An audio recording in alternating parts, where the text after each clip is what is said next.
Lire et faire lire nos enfants. Comment s'y prendre dans un monde où une place de plus en plus importante est accordée aux écrans? Et si cela passait par nos aînés? Une sorte de solidarité intergénérationnelle, comme une sorte de courroie de transmission entre les livres et les jeunes. On en parle avec notre invité, le romancier aux multiples succès de librairie, Alexandre Jardin. Merci d'être avec nous.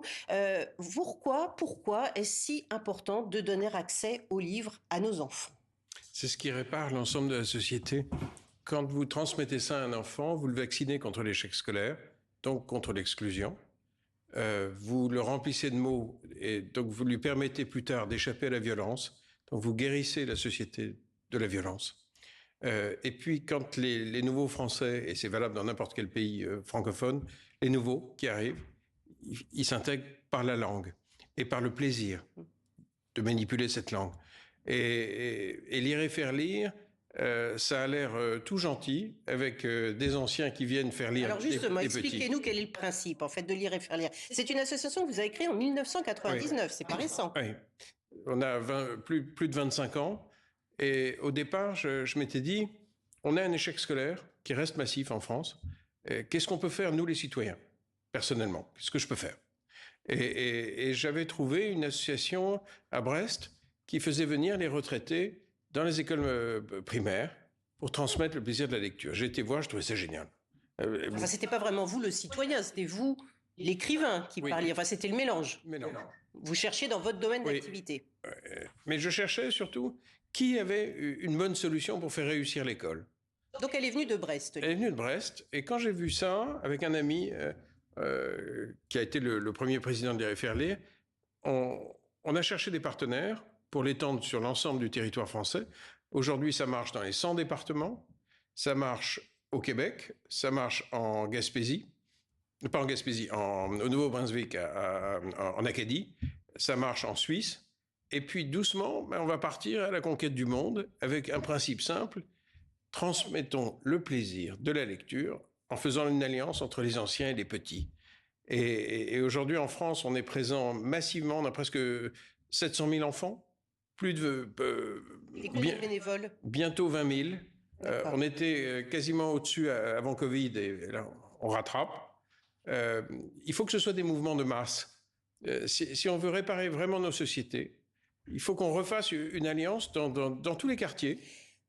Quand on parle à la retraite. Et dans tous les milieux. Oui. En quoi est-ce qu'une personne extérieure à l'établissement scolaire, justement, est-il un atout? Est-ce que cette personne apporte quelque chose de plus que l'enseignante, par exemple? Quel est le rapport entre l'enfant et cette personne extérieure? C'est l'âge? C'est le côté grand-maman, grand-papa?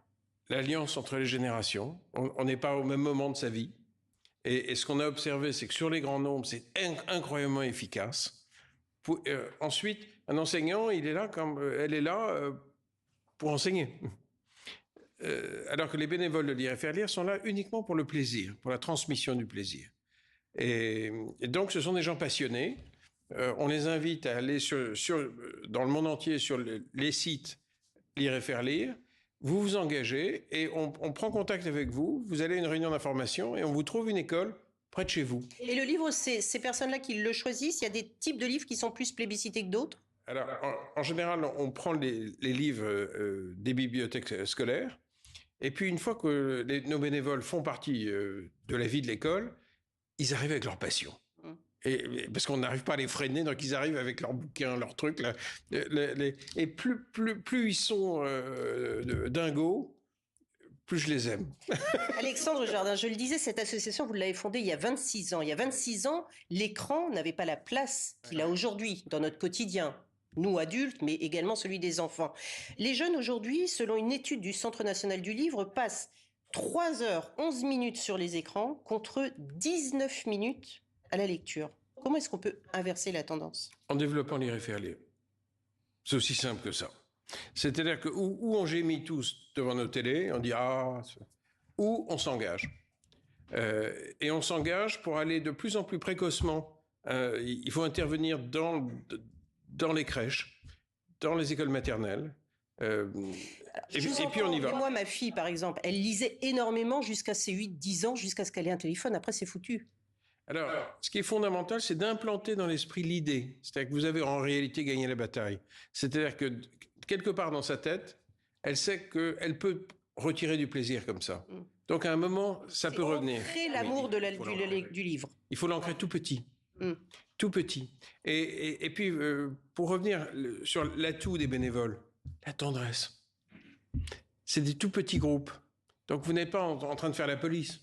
Vous n'êtes pas en train alors qu'une classe, vous avez un groupe.